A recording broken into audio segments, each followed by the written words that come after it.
할렐루야. 지금 이 시간에는 성도를 대하는 자세라는 제목을 가지고 디모데전서 5장 전체의 내용을 통해서 함께 은혜를 나누도록 하겠습니다.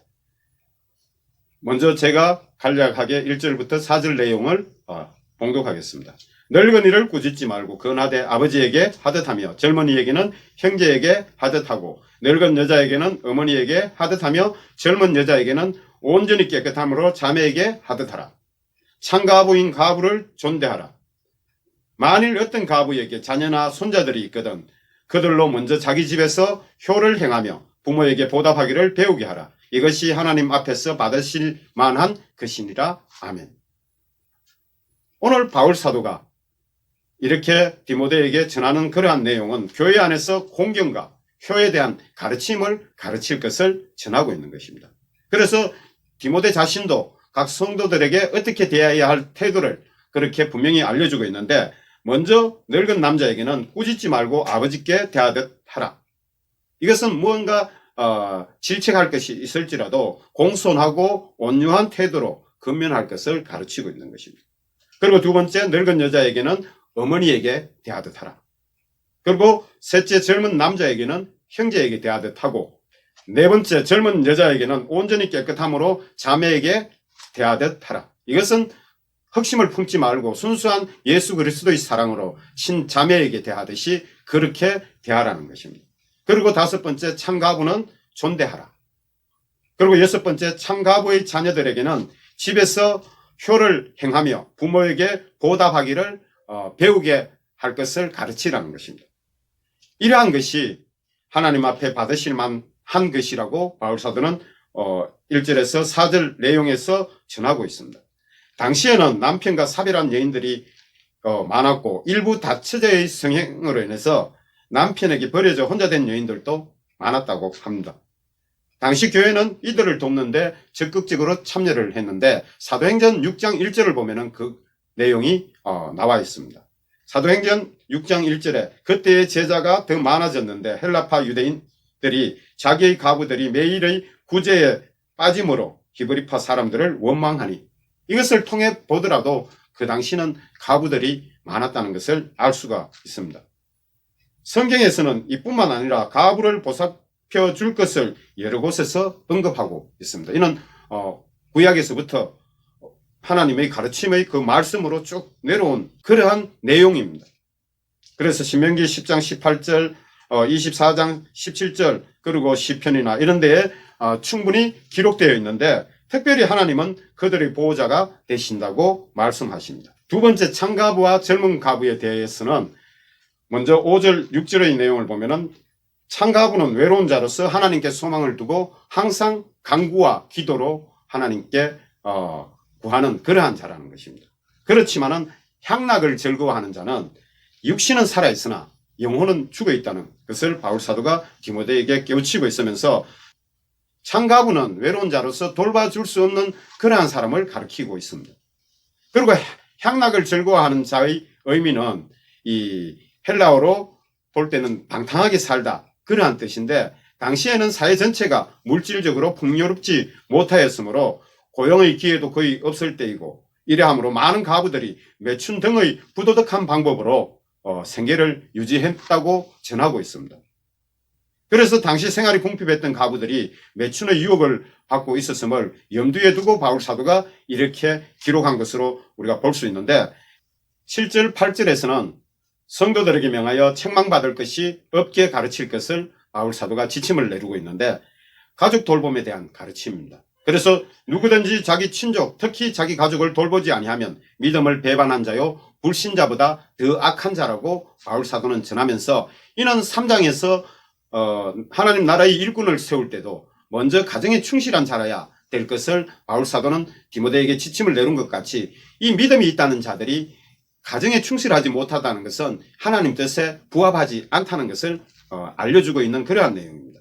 그리고 이제 9절 10절에서는 교회의 참가부 명부에 등록될 자의 조건을 제시하고 있는데, 신약 성경에서는 가부는 이곳에만 사용되는 단어입니다. 당시의 가부들에 대한 물질적 구제가 사도행전 6장 1절에서 봤듯이 많이 이루어지고 교회의 재정으로 또 도와줬음을 알 수가 있는데, 이는 명부에 이름이 올라 제도적으로 이제 생계를 구제받을 수 있도록 가부들을 특별 지원할 수 있도록 교회에서 그 명부를 작성을 하라는 것입니다. 바울 사도가 디모데에게 제시하고 있는 것은 먼저 나이가 60세 이상이 될 것을 제시하고 있습니다.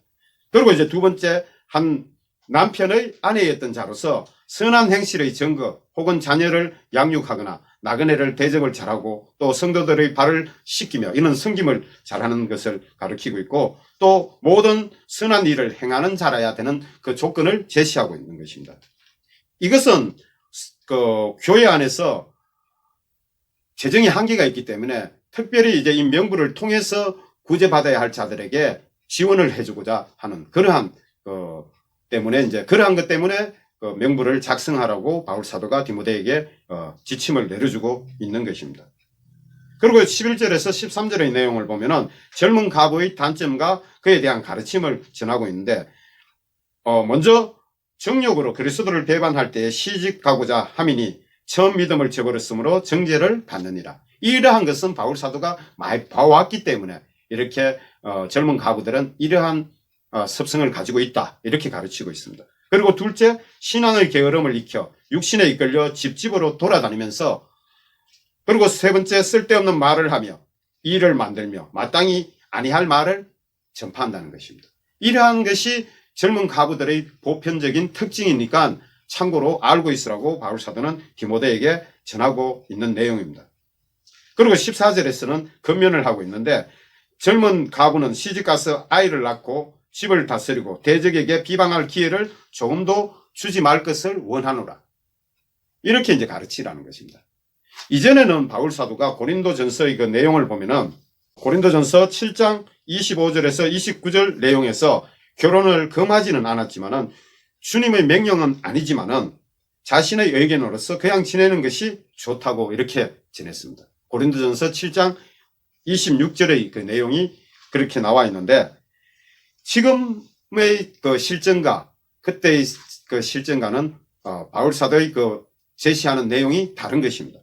그 이유는 이렇게 지금은 차라리 가부들이 젊은 가부들이 정욕에 불타지 말고 시집을 가라 재혼을 해라는 것입니다.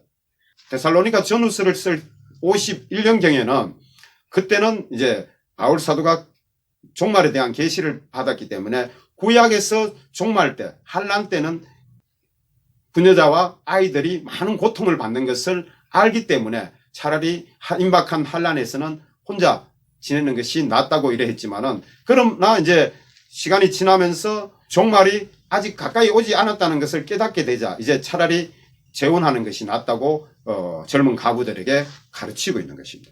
이것이 바로 이제 바울 사도가 고린도 전서에서 지냈던 독신으로 지내는 것이 차라리 낫지 않겠나 하는 그 제시와 지금의 제시가 차이가 있다는 것을 분명히 알 수 있는데 이러한 것 때문에 이제 바울 사도는 혼자 지내는 것보다 차라리 재혼하는 것이 낫다고 권하고 있는 것입니다. 그리고 당시 2세기에서 3세기의 교회 문화에서는 금욕주의의 그 결과로 독신으로 지내는 것을 가치 있게 생각했지만은 이미 성령님의 말씀으로 바울 사도는 금욕주의에 반대하고 있는 것은 이 혼인을 하지 말 것과 음식을 먹지 말 것을 가르칠 것이라고 이렇게 말씀하셨기 때문에 금욕주의는 합당하지 않다는 것을 바울 사도가 깨달았고 이제 5장에서 바로 그러한 내용을 제시하고 있는 것입니다.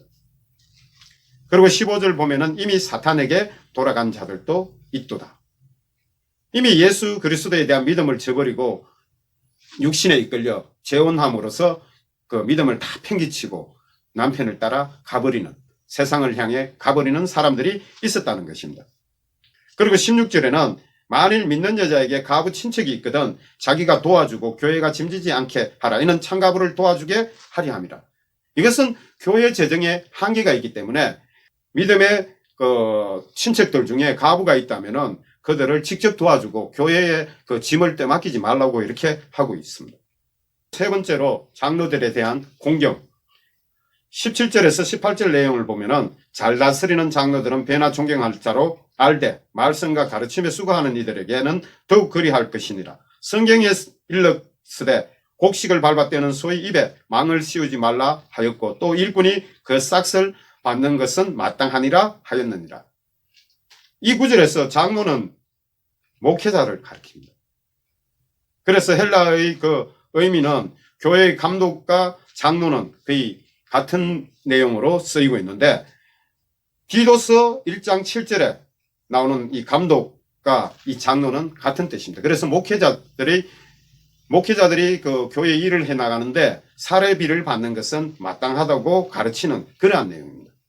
그래서 이 삭세데이스는 일하는 짐승에게도 충분히 먹을 것을 제공한다는 그러한 의미인데, 하나님이 고린도전서에 보면은 하나님이 짐승을 위해서 이 말씀을 하셨겠냐, 우리를 위해서 한 것이 아니겠냐, 이렇게 말씀한 것처럼 바로 사역을 하는 자들에게 마땅히 교회에서 나오는 그 사례비를 통해서 사역을 해나갈 수 있게 하라는 그러한 의미입니다. 그리고 19절에 장로에 대한 고발은 두세 정인이 없으면 받지 말 것이요. 이는 구약의 율법에 의하면 두 사람 이상의 정인이 있어야 죄를 판결할 수 있다고 신명기에 또 민수기에 나와 있습니다.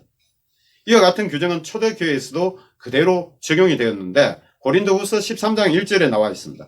특히 장로는 지도자의 위치에 있으므로 교회 안과 밖에서 늘 주목을 받는 노출된 신분이기 때문에 어떤 악의를 품고 근거 없는 비난으로 그를 폄하하려고 하면은 이것은 대책이 없기 때문에 그러한 것을 대비해서 두세 사람의 정인이 없으면은 그에 대한 고발을 받지 말라고 이렇게 전하고 있습니다. 그리고 20절에 범죄한 자들을 모든 사람 앞에 꾸짖어 나머지 사람들로 두려워하게 하라. 이는 죄를 범한 자들에게 교회의 질서를 위해 본보기로 죄의 그 심각성과 수치심을 깨닫게 하여 다시는 죄를 범하지 않게 하기 위한 것입니다. 사도행전 5장 1절에서 11절 내용을 보면은 아나니아와 삽비라 부부, 이들의 잘못을 베드로 사도가 정죄하자 바로 이들이 죽은 것 같이 교회의 질서를 바로 세우기 위해서 하나님께서는 이러한 것을 그 당시에는 원하셨고, 또 그들이 하나님 앞에 서원한 것을 어겼기 때문에 마땅히 죄로서 받아야 할 정죄였던 것입니다. 이처럼 이제 정죄하기 위한, 심판하기 위한 것보다는 이렇게 하는 것은 돌이켜서 다시는 죄악 가운데 거하지 않도록 하게 하기 위한 주님의 크신 뜻이 있었기 때문에 그러한 것입니다. 그리고 5장의 결론을 보면은 디모데를 향한 권면입니다. 21절 22절 내용을 보면은 하나님과 그리스도 예수와 택하심을 받은 천사들 앞에서 내가 엄히 명하노니 너는 편견이 없이 이것들을 지켜 아무 일도 불공평하게 하지 말며 아무에게나 경솔히 안수하지 말고 다른 사람의 죄에 간섭하지 말며 내 자신을 지켜 정결하게 하라. 이는 바울 사도가 디모데를 봤을 때 아직 완전히 장성한 자로 성장했다고는 보기 힘든 상황에서 이러한 권면을 한 것으로 알 수 있습니다. 그래서 편견 없이 또 아무 일에도 불공평하게 하지 말고 또 아무에게나 경솔히 안수하지 말고 또 남의 죄에 너무 참여하지 말고 오히려 너를 정결케 하여 신앙의 성숙을 이루라고 이렇게 가르치고 있습니다.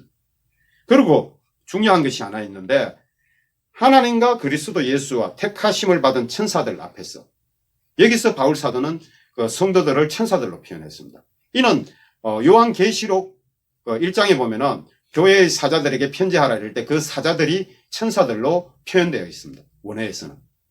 이것은 바로 여기서와 같이 벌써 하나님께서 천사들로 정하신 자들이기 때문에 택하심을 받은 천사들 앞에서 이렇게 바울 사도도 표현한 것으로 알 수 있습니다. 23절 내용을 보면은 이제부터는 물만 마시지 말고 내 위장과 자주 나는 병을 위하여 포도주를 조금씩 쓰라. 건동지방의 물은 대개 병균들로 오염되어 있고 끓이지 않고 계속 마실 경우는 이질이나 위장병에 걸릴 가능성이 크다고 합니다. 그것은 또 그 지질 자체가 석회질이기 때문에 위에 굉장히 나쁜 영향을 미치는 그러한 그 토양이기 때문에 그런 것도 있었다고 합니다. 그래서 마지막으로 24절, 25절 내용을 보면은 어떤 사람들의 죄는 밝히 드러나 먼저 심판에 나아가고 어떤 사람의 죄는 그 뒤를 따르나니 이와 같이 선행도 밝히 드러나고 그렇지 아니한 것도 숨길 수 없느니라. 이렇게 전하고 있습니다. 이는 에베소 교회 안에서 이미 후메네오와 알렉산더처럼 죄가 밝히 드러난 자들이 있는 반면에 또 한편으로는 그 죄성을 가지고 있지만은 아직 드러나지 않는 자들이 있으니까 바울 사도는 이를 조심히 대하라는 것입니다. 그리고 이제 결국은 이 감추인 모든 것은 선행도 그렇고 악행도 그렇고 다 드러나게 돼 있으니까 바울 사도는 이렇게 권면하고 있으면서 이러한 상태에 있는 교회가 바로 지금 에베소 교회의 상황입니다. 그래서 바울 사도의 그 영적 통찰력, 디모데가 볼 수 없는 그 깊은 통찰력과 그 폭넓은 그 관점을 가지고 이렇게 파악해서 디모데에게 지금 이 디모데 전서를 통해서 목회 서신이라는 그 제목으로 지침을 내려주고 있는 것입니다. 오늘 이렇게 해서 디모데 전서 5장을 함께 은혜 나눴습니다. 감사합니다. 할렐루야.